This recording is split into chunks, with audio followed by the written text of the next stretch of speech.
morning. Welcome again this week to the shop. Today, I'm going to be teaching you all about this beautifully designed Italian Galileo DS1602. Beautiful piece of technology, very well engineered. Unfortunately, it didn't catch a whole lot of ground. It didn't become very popular here in Canada. I'm not sure exactly why. It's a bit older pump, but it's beautiful. It's very, very well designed. You see, there's one thing I want to show you here, if I can get this off without too much trouble. This here, you see that? That is called your oiling mechanism. It's a gear, and it kind of rotates and spins around. It works better when it's connected to the rotor on the other side. But it spins around. It picks up oil from in here. This has normally got a screen on it. I can show you the screen. It's right here. That's so that no junk gets into the pump. Picks up the oil through this little hole right here, picks it up and moves it around in this, and forces it from this hole here, where there's usually a pipe attached, and puts it through the whole pump. It's a foolproof design. This is the best design out there for oiling mechanism in any vacuum pump that you could possibly buy. It always works, guaranteed, unless it gets plugged up with junk. Another cool piece of part of this vacuum pump, another cool piece of this technology is this right here. Can you see this okay? I really hope you can. If not, I apologize. Let's see if we can bring this over just a little bit further. There we go. So, I can take my gloves off now. This right here allows the vacuum to bypass from first stage, which is the large part of this stator, to second stage, which is a smaller part. It's only about this big. So you have a hole here and a hole here, and this one little channel that pushes everything through. It's beautifully designed. It's basically foolproof. There's nothing that will stop it, unlike a lot of vacuum pumps. And this one has just a plate that goes over top of it and seals that off. Allows lots of air to pass through. It's a beautifully... What do you mean you're not here for the vacuum pump tutorial? Am I on the wrong day? Oh, geez. Boy, am I ever sorry. Well, fortunately, I'm supposed to be preaching this week too, I guess. And this week we're preaching, we're still in the series, The Fruit of the Spirit. You know what? This week I'm preaching on faithfulness. And I think I can work this into the fruit of the Spirit. This should be interesting. Hey, let me grab my stool here and my book. We're at the shop, you can see. Oh, take a look at that. That's pretty cool. Pardon some of the mess that's there. You can see my little setup for the video. Some of it anyways. Welcome back. Glad to see you. Well, so this week, we are in the fruit of the Spirit of faithfulness. Let's do a quick recap. The rest of the fruits of the Spirit are love, joy, peace, patience, kindness, goodness, faithfulness, gentleness, which Nathan preached on last week, and self-control.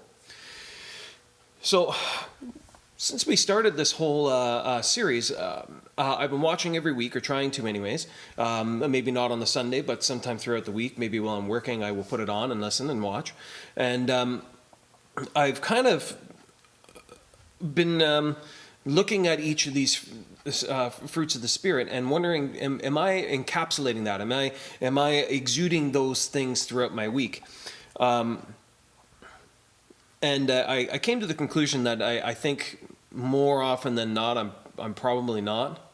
I'm trying to be more aware of it, but like everybody, like you and like me, we're not having the best of time at times. Sometimes it's very difficult. Especially with this whole, with the COVID and everything like that, it's hard to stay on top of some of these things and make sure that, we're trying to be as much like Jesus as possible.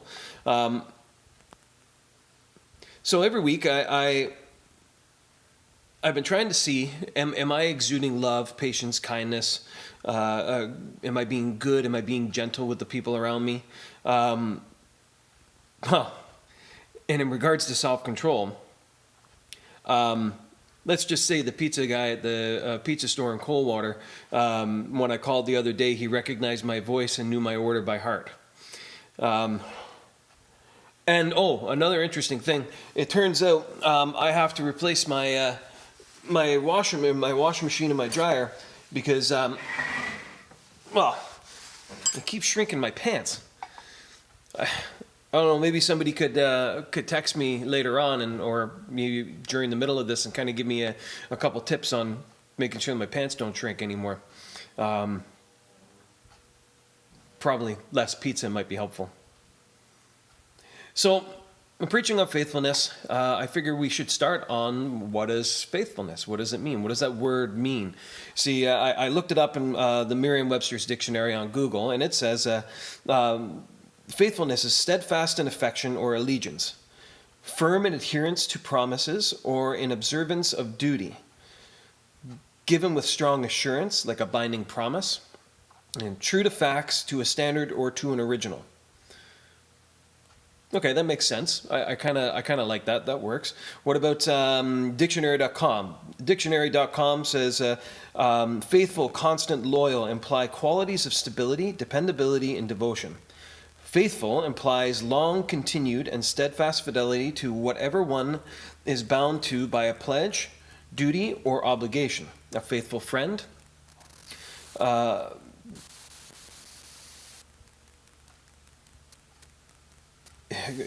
It's a constant. It suggests firmness and steadfastness and attachment. A constant affection.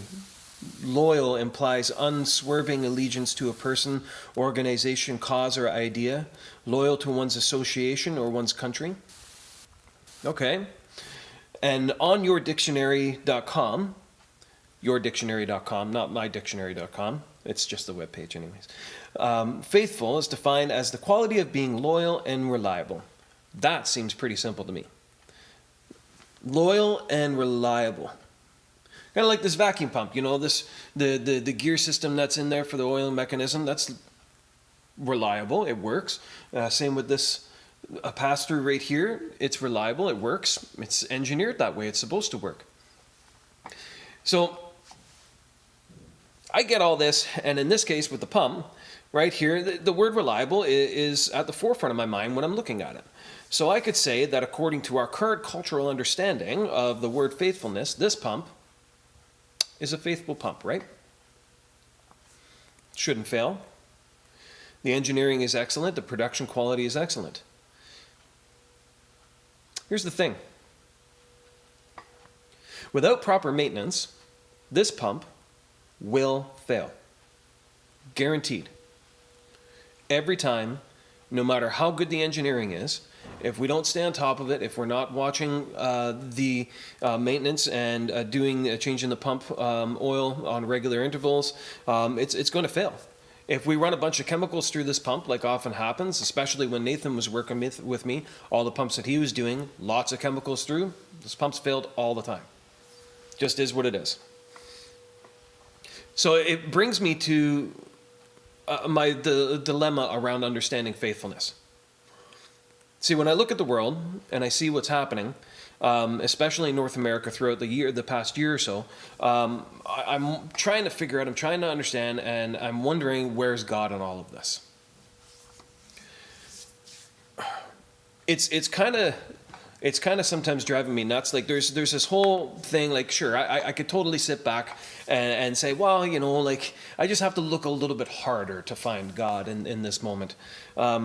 And it's really hard to kind of do that when it feels like you're constantly being punched in the face to look and see at, the amazing things that God's doing. Look at all the amazing things God's doing. Well, I'm getting punched in the face with all the stuff that's going on. It's really hard to see through the flurry of the badness that's happening right now. It's totally not the legitness, as I would like to say all the time. So, but like one of the amazing things is like there are people out there that are doing amazing things, and it blows me away, and I absolutely love it every time. There's this young lady named Emma Reynolds, and she's traveling around to several different elderly care, long-term care facilities, and she's playing music for people. She's standing out front of the a facility and playing music for the staff members and for the residents of the facility. And she's done this now already several times, and it's an amazing thing. I absolutely love what she's doing, and I can totally see God working in those things, in that, and things like that. There's lots of people out there doing that kind of stuff, and like I can see this. But then, well, for example, the other day I was an idiot and I watched a few minutes of the presidential debate, and I had this moment where I was like, Jesus, just come back now and fix this. You know, like I was less intelligent having watched the debate than I was when I walked in there, or when I first turned it on. Like, I was, Jesus, come back. Just come back and solve this problem. Like, why are we still dealing with this?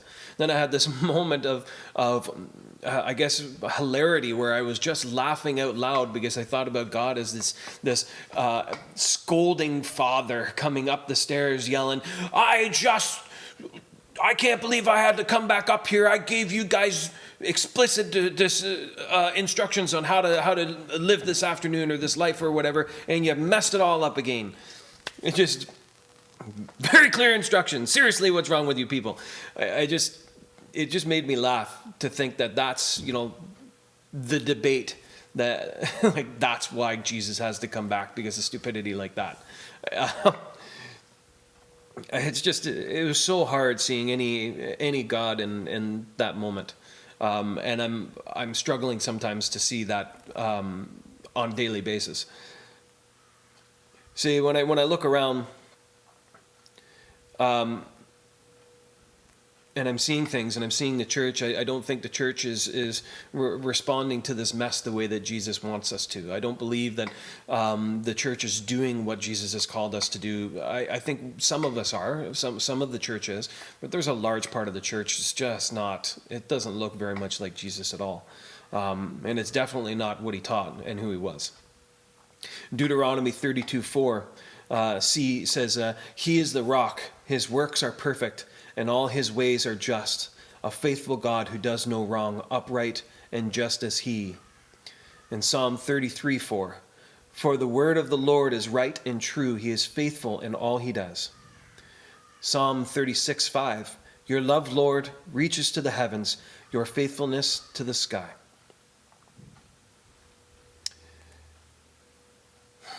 If these passages are true, which I believe that they are, why hasn't God fixed all of this yet? Why hasn't he just stopped COVID from happening? I don't know. And people have been asking this question for thousands of years. Thousands of years the Israelites have been asking this question, and God's chosen people have asking this question. God, where are you in this moment right now? Why can't I see you? Why aren't you here fixing this? And to be honest with you, we're about 13, 14 minutes into this video, and I have no idea where he is. I don't think this is a problem that we're going to solve, and I really don't have an answer for the question. So, thank you for coming out. I really appreciate you coming in. I'm so glad that I was able to explain how this amazing piece of technology works, and I will see you next week. No, I'm just kidding. Sorry for that. Actually, I did some interesting research. You see, last week Nathan talked about or spoke about the story of the woman caught in adultery, that they dragged her into the temple, and it was this whole bad scene and stuff like that. I'm not going to get into it. Nathan actually, he did a good job of explaining it last week, but he referenced the use of the word woman in that context, in that passage, and how often in our culture, for a man to use that word in that fashion, it comes across as this barbaric or derogatory term. And I'll admit, it's something that Hope and I joke around about all the time. It's actually this way for us to have playful intimacy, and it's kind of fun for the two of us. And I'm pretty cautious when I have other people around when I say and use it, because I know people sometimes take it wrong. But it's a fun thing that Hope and I do all the time, because usually she gives me trouble afterwards, and I kind of like it. It's fun. But I am careful when to say it. Like I said it in front of Nathan one time when we were at church, and he looked at me with this like look of shock and just fear on his face, and I asked him. I said, "What's up?" And he says, "Oh, nothing. I totally just thought I was about to be witness to a slaughter and a murder." I thought it was pretty funny. Like he said, Carrie would kill him. But Hope and I, it's fun for us. It's this term of endearment, right? It's like Nathan said last week. The way that it is used, it's the word woman in the context that Jesus used it in is very soft and tender and endearing. It's an endearing word. It's the same word that Jesus used to speak to his mother. It's this caring word. It's the same way that he spoke to his mother in the wedding at Cana when she told him, when he did his first miracle. But in our culture, the word is actually derogatory and often is used in a barbaric derogatory term, and it's actually quite rude in our culture. It's seen as rude, but in Jesus' time, it's this beautiful, soft, caring, kind, and gentle word. But for us, when we read it, often we take it out of the biblical context that it was originally supposed to be in. So, and we do, I think we do this the same ways with woman, the word woman, the same way that we have done it with the word faithfulness. Our cultural understanding of the word faithfulness is not the cultural understanding of the word faithfulness that's written in the Bible. The Baker Encyclopedia of the Bible states that the word faithfulness in Hebrew context holds closer to the verbal root of our word amen. In Hebrew, the context is to strengthen, support, or hold up. In a physical sense, it is used of pillars that provide support for doors. Moses used the word when he disclaimed any role as supporter of the Israelites. God, however, is an eternally firm support for his people. Deuteronomy 7:9, know now, then, that the Lord your God is the only true God. He is the faithful God who keeps the covenant and proves loyal to everyone who loves him and keeps his commands, even to the 1000th generation. Bakers continues with that notion of firm support as a bedrock for faith, words such as firmness, consistency, or trustworthiness best convey the related concept of faithfulness. Trustworthiness, if I could speak today, or steadfastness of character is truth. Since God is consistently true, he is a logical object of human trust. When used of God in the Old Testament, the word faithfulness frequently refers to unwavering commitment to his promises. I believe in Jesus because he's the physical embodiment of God. God has always been there throughout history to sort things out. You see, when I first started learning who Jesus was and what he taught, I was able to look back at my life and recognize all those times where I feel like that every time I took one step towards him, I felt his guiding force pushing me in the right direction more and more. And as I'm like walking through this void of my life at the time, the more that I headed towards what Jesus had taught, the more I felt closer to him, and he was always there. He was always Jesus, and that's the one thing that I have faith in, because I know history has shown me that he's always there, he's always around, and he always steps up, even when we are walking away. It's just hard to see him when we're walking away. When he's behind us and we're not paying attention, it's very, very hard to see him. But each step I made towards him, I felt more kindness and gentleness and goodness. The more that I recognized his faithfulness and his faith in me, the more I was able to exude those character traits of him, that goodness and that gentleness and kindness and love. See, like this pump, no matter how well we engineer technology, its greatest weakness is the human component. See, if I choose to ignore the needs of the piece of technology, if if I allow it to just go and get dirty and get messy and not do the maintenance, and if I'm not faithful to the technology of this pump, it's going to fail. There's nothing that I can do outside of doing the maintenance and staying on top of the system that will stop it from working. I have to be on top of all of this all the time. And I have to be as faithful as possible. You see, if I just allow it to run and I allow it to go off on its own, or I jam a whole bunch of crap down the intake or what have you, this little hole right here, if I allow it to get contaminated, if I don't change the oil, it's just going to fail. It's going to break. It's just going to be junk. It's going to be garbage. And if we abuse and turn away from the things that make this world good, then of course, it's going to be hard to see God's faithfulness in this world. You see, He's always there. It's just hard to see when we're not looking, when we're not listening to what He's called us to do, and when we've decided to work in a direction contradictory to His teaching. The more we look towards Jesus, especially throughout our week, and the more that we focus on these fruits of the Spirit, I think our practice, because God is faithful, our practice of those things, whether we want to or not, whether you just put the smile on and give her, eventually it just starts becoming second nature to just show those things, that goodness, that kindness, faithful and love and joy. So, we're done for today. I'm going to leave you guys with a prayer. I'm so grateful you came out. I actually didn't think that we were doing a vacuum pump repair video.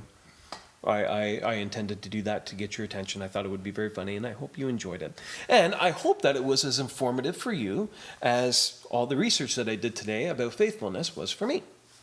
And if you have vacuum pumps, please give me a call. I'm more than willing to give you a hand. Anyways, okay, so I'm gonna little advertising plug there for me. Sorry, that was funny. I'm going to pray.